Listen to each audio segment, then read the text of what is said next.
What does it take for women to rise confident, impactful leaders in tech, an industry that some might say is still catching up in diversity? Today, I'm joined by a strategic leader who's not only mastered the art of leading with emotional intelligence, but is also an empowering woman that helps others step into their power and learn how we can shift the tech leadership landscape for women. Welcome back to season 2 of Leading Intentionally, where we dive deep into the core of what it takes to lead with purpose, passion, and presence. I'm your host, Carmen Paredes, and in this season, we are exploring 3 transformative themes: enduring mindset, exceptional leadership, and empowering your essence. This season, we are on a journey to uncover the mental fortitude required to endure through challenges while maintaining a vision for success. We'll decode the elements that elevate leaders from great to exceptional, those qualities that inspire, motivate, and create lasting impact. And we're embracing the power of authenticity, learning to own your essence in a way that empowers yourself and others.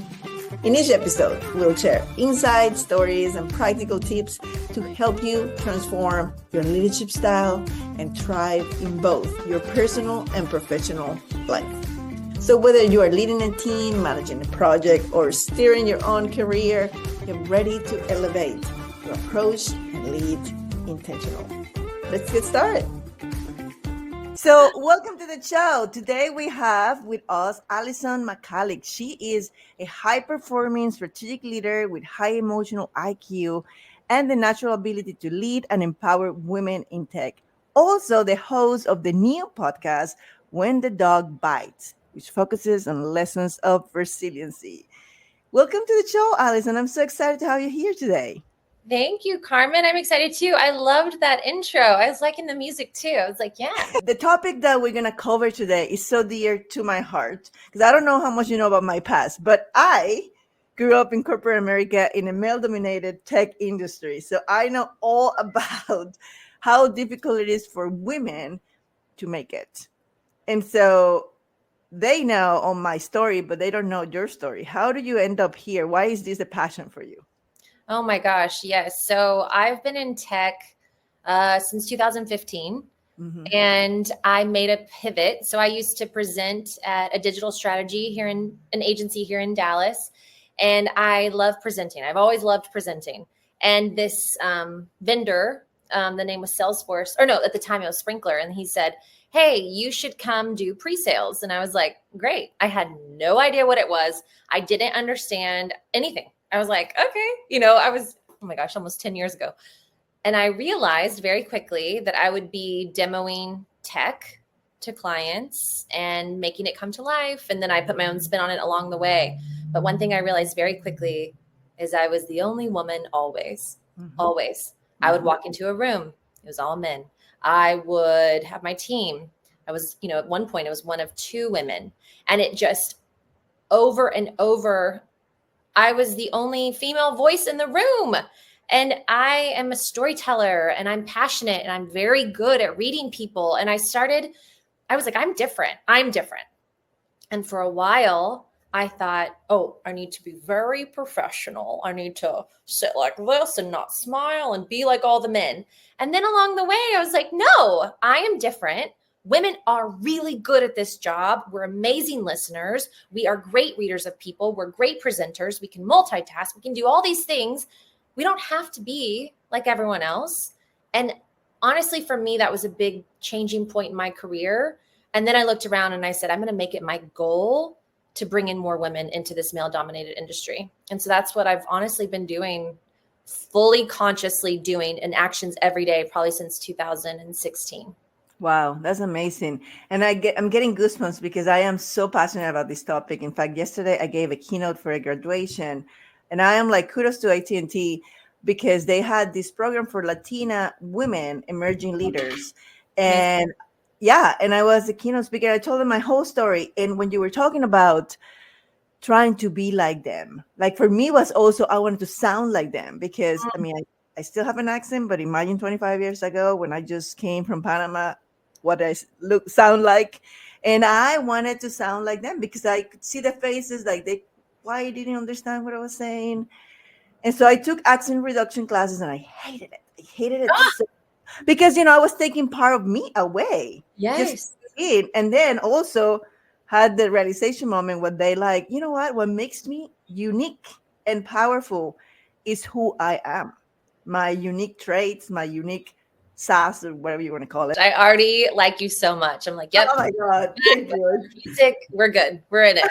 The feeling is mutual. So you mentioned that you have a new position too.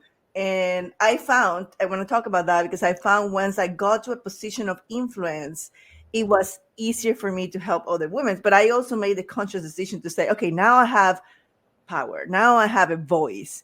Now I can do it. So tell us a little bit about that. Oh my gosh, Carmen, I have been thinking about this so much recently because I became a leader, a people leader in this pre-sales world at Salesforce. And I was at Salesforce for 5 years. And when I left this fall, I was one of 2 women on a leadership team of 10 men.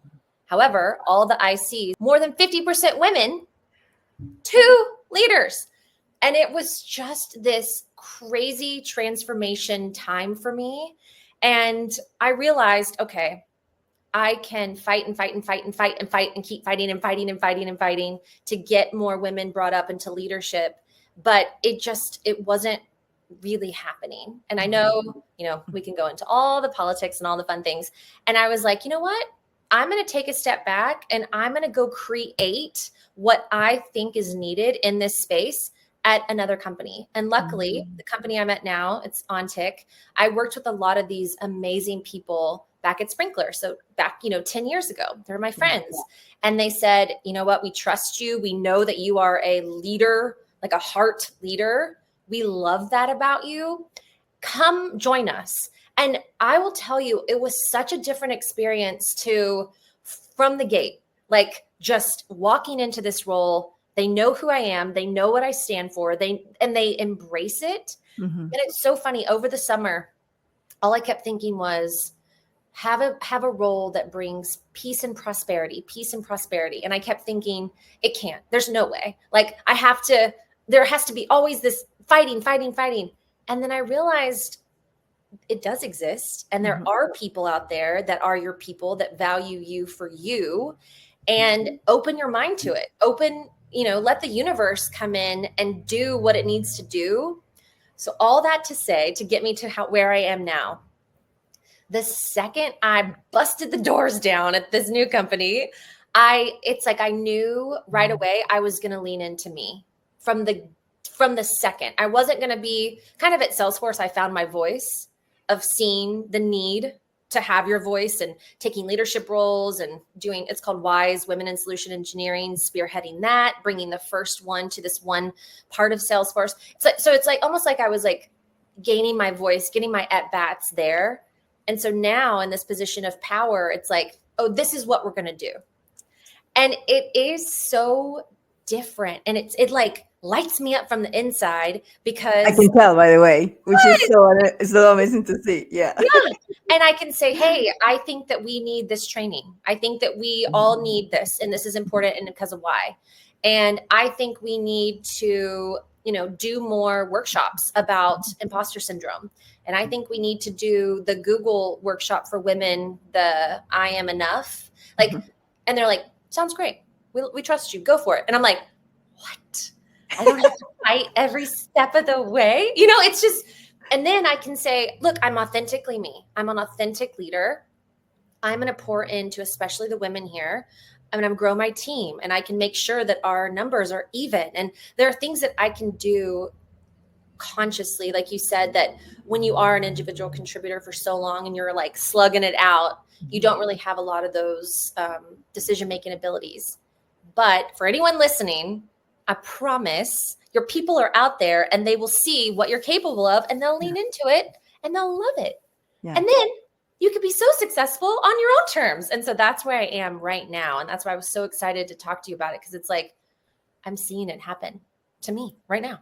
Yeah, no, that's amazing. And congratulations. I know it feels so great when you get to that place. And for me, one of the things that I look back and I feel good about myself. Like it helps me sleep at night, right? Right. One, that the people that I develop into leaders, because my thing was not just to be a good leader for them, but because we were in a male dominated industry, it's not like I could change the tides. It was still going to be less women, but I wanted the people who work for me, who eventually were going to be leaders, were good leaders of the women that were in their teams, right?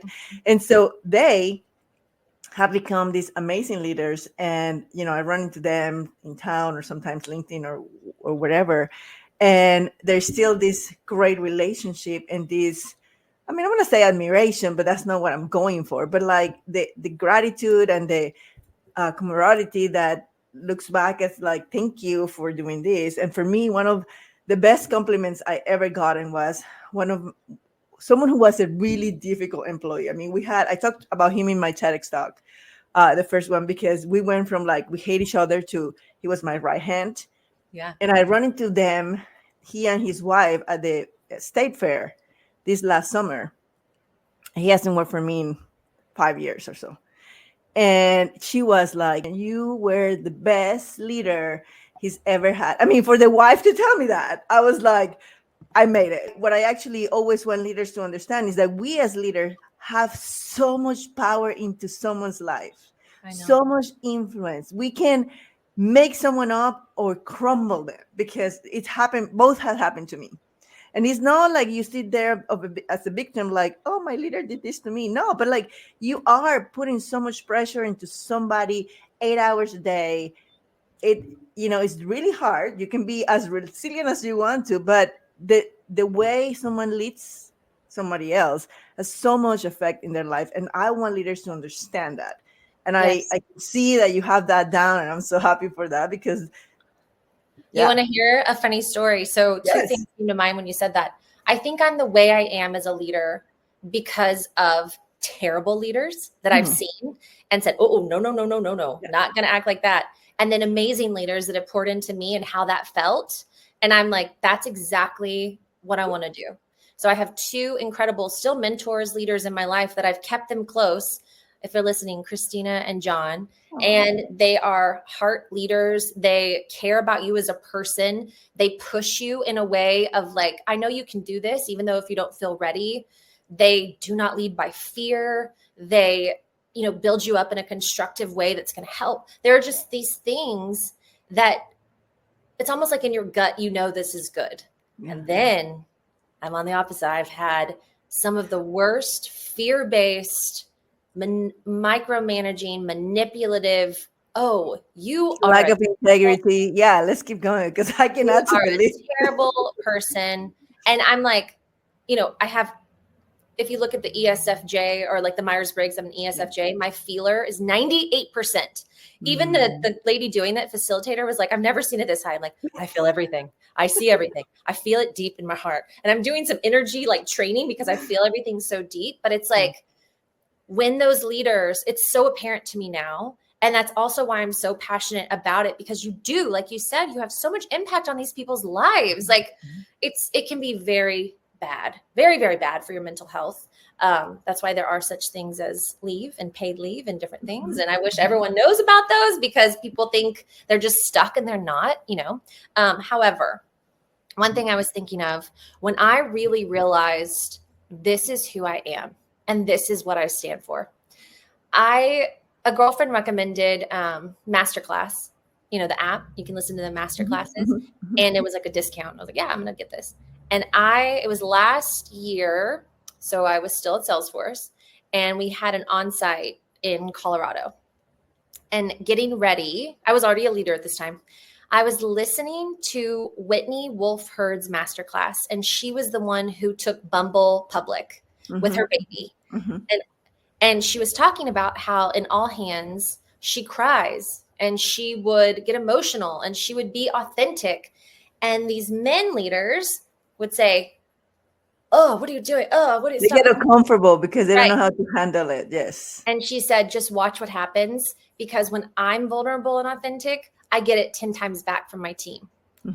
And I remember I was in this, I'm going to like get emotional talking about it now. I was in this bathroom at this hotel in Denver and I was like crying. I was like, that is me. That's who I want to be. I want to be real. I want to be authentic. I want to be a person. That is it. And so I took that spirit with my team that I led and I brought it to the leadership team. And I remember when another reason I realized, oh, I'm not in the right place was I told my VP at the time, I said, I am so inspired. I think all the leaders on our team should listen to this. Whitney Wolf heard about being an authentic leader and she cried. And his first response was, ugh, why? Like we would never do that. Ugh. He was like disgusted. Yeah. And honestly, Carmen, I thought, I'm not even going to argue with you. I just know like this is not my place. Mm-hmm. Mm-hmm. And sometimes that's okay. Sometimes you don't have to keep fighting against an institution or someone who's been enrolled for 20 years. You know, you can say, thank you for being honest with me. I'm going to go and change my part of the world in a different way. And that's what I did. Another kudos for saying, no, this is not where I belong and I'm going to find my place. And so how do you think, or how you actually, not you think, because this is what you do, but like, how do you help women see that authenticity is the key to success? Basically. Yeah. So one thing I've learned is that when you're doing something scary and new or activating your voice or leaning into why you're a superhero in your own right, something that has helped me is why I'm so passionate about lessons in resiliency. It's because we do hard things all the time. Like as women in the world, we do hard things. We do things that have never been done before. We are, the leaders of our household. We are carrying the mental load. We are working. We are, having kids and we're caring for our family and our friends. Like women are just natural, almost like barrier breakers. Like that's just who we are. And one thing that was really helpful for me when I was making this change and all these things was it's like I had to go back and remember the times that I did the hard thing and didn't die, because I think your brain is like, the worst thing that's going to happen, I'm going to die. And it's like, you're not going to die. There Not likely. Right. That you've done in your life that you thought you could not do and you did them. Right. Like it could be big, small.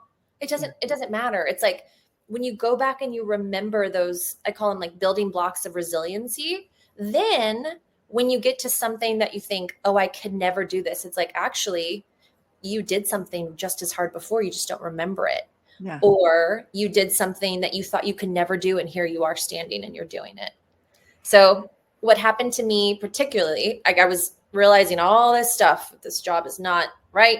Like I'm ready to soar, and I'm a big believer in the universe and all the things. Well, I was feeling that scared, like, oh no, I can't have a job where I'll ever have peace. And I can't have a job where I'll ever, make good tech money. Oh no. And then I was like, okay, enough.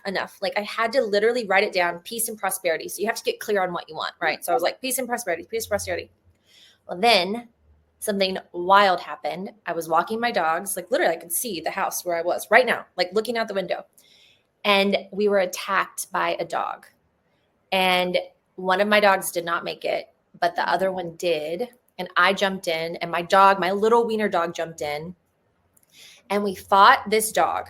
And I still have scars like all over my hands. We're still going through all the things. And she got me 13 times. But I did save myself, and I saved one of my dogs. And it just happened in April of this year. So this past summer was like, honestly, it was like a ping pong in my head of like, I'm a victim. No, I'm a fighter. I am weak. No, I am strong. I didn't save one dog, but I saved the other. And it's like over time, I had to start remembering that like, I'm still here. I am not scared of anything. Like I am literally not scared. I'm like, I went through one of the most horrific, traumatic things that have ever happened to me. I had to get, taken off by an ambulance, and it was awful. It was awful. Wow. And PTSD and all the things that come with that.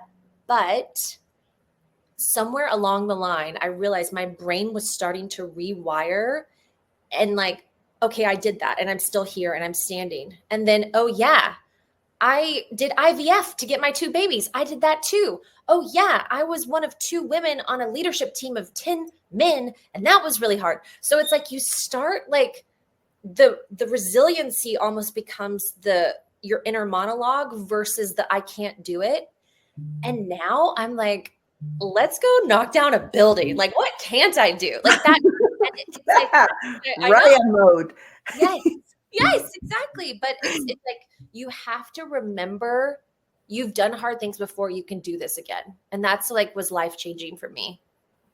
So many things come to me when you're speaking about this. One is that because this happened to me, I have gone through the craziest shit. I'm just gonna say it. This is my podcast, so I can swear. I've gone through the You're in craziest charge. shit in my life, and I have normalized it, right? And so it was like, oh yeah, I moved to the United States with 3 bags, everything I own. I got a job here, in Silicon Valley when it was crashing. Like that's just one, and that's not even like the craziest thing, right? But like, and it was like, oh, no big deal. Because now, as you said, my brain has rewired in the last 3 years or so. I can see what it is. And so I'm actually writing a book. It's called Invincible Mindset. Oh, And yeah. And I imagine, like, if you were to climb Everest, which I'm not an outdoorsy person, so that I would never do that. But you stand in front of that huge mountain. And if you think about how hard it's going to be, you're never going to do it. But if you think about the next step, I'm just going to take one step, and then one step, and then one step. And before you know it, time is going to pass whether you're doing something worthy or not. Yes. Yes. So might as well do something worthy that you can look back and say, I'm so proud of myself because I did that. Yes. That's one thing. I love that so much. Like, I'm such a visual person. So Everest, I was like, I'm right there with you. Like, in it, But one thing we tell our kids constantly is instead of saying, I'm so proud of you, we say, you should be so proud of yourself. And they're 3 and 5. Yeah, they're 3 and 5. But it's like they need to start internalizing that now and getting that internal validation versus like us saying, oh, good job, I'm so proud. But I just think, we're all humans and we've all had lives and we've all done crazy things. By the way, I do want to have you on When the Dog Bites because I would love to hear your story.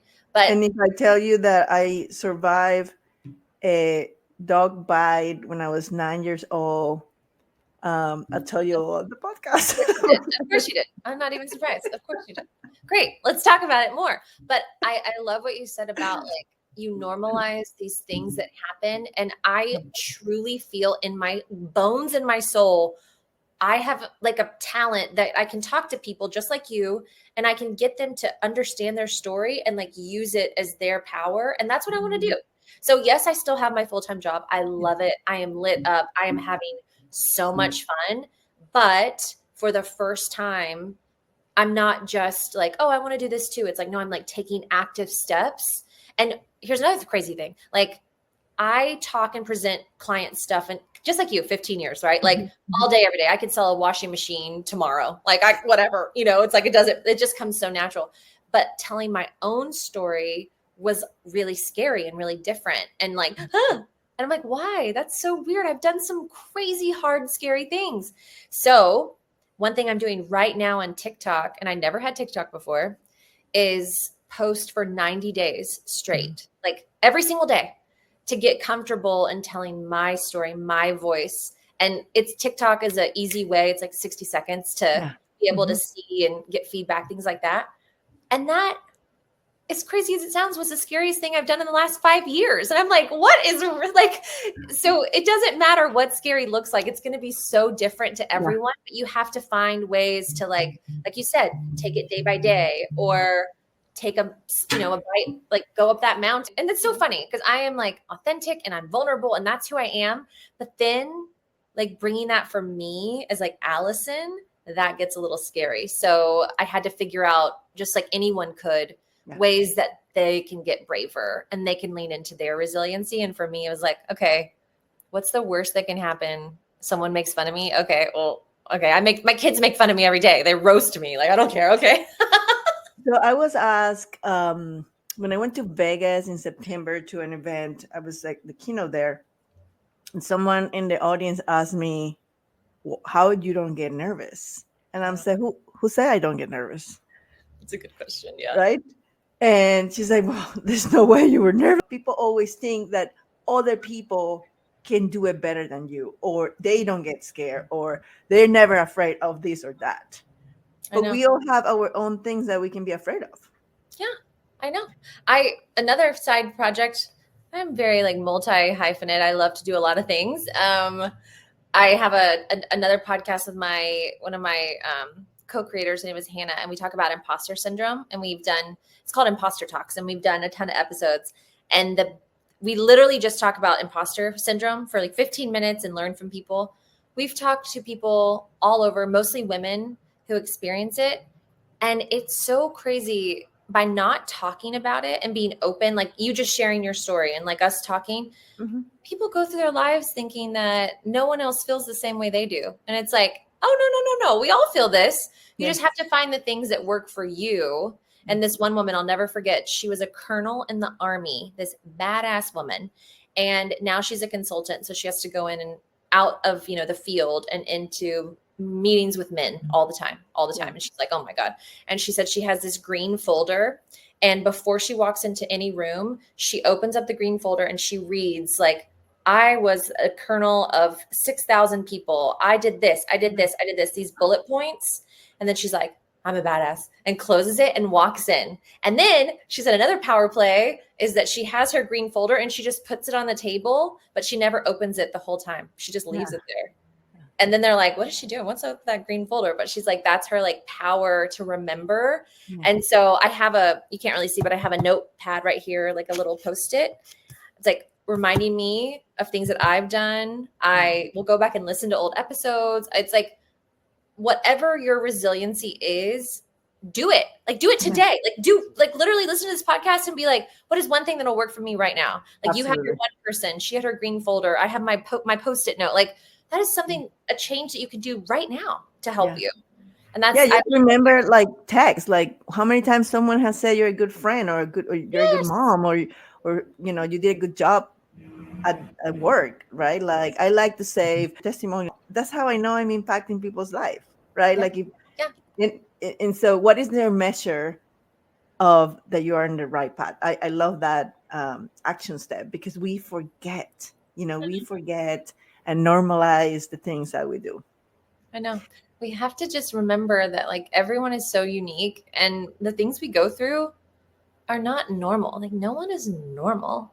So we're getting to the end of the episode here because, I can talk for hours and I can see how you and I probably can have a take two after I'm in your podcast. Yes. But what are you working on? Where can people find you? What's going on that people can go and learn more about you? Oh my gosh. Thank you so much. So right now I am building my website. So it'll be done over Christmas and it's just going to be AllisonMacalik.com. And then I'm going to be putting out the first season of the When the Dog Bites podcast in the spring, which is very exciting. But right now, continuous episodes are happening on Imposter Talks, and that's our podcast about imposter syndrome. We have a LinkedIn page. You can follow me there. But right now, the fun project is TikTok. So come on over and join the party. Yeah. What is your handle? Let's say it right now. What is the handle? Okay. At Allison, Allison, Macalik, Macalik, all one word. Well, Allison, it's been a pleasure to have you in the podcast today. Can't wait to have you back. Can't wait for all the leaders and the aspiring leaders and whoever is listening to put in practice the practical tips that Allison gave here that we discussed. This is real life stuff, people. Like, we've been there through that on the other side now. It works. You just need to own who you are and build that courage to one step at a time, go up the mountain. All right, let's do it. I'll meet you up there at the top. We'll do it. And you guys know the drill. Until next time, lead intentionally. Bye-bye.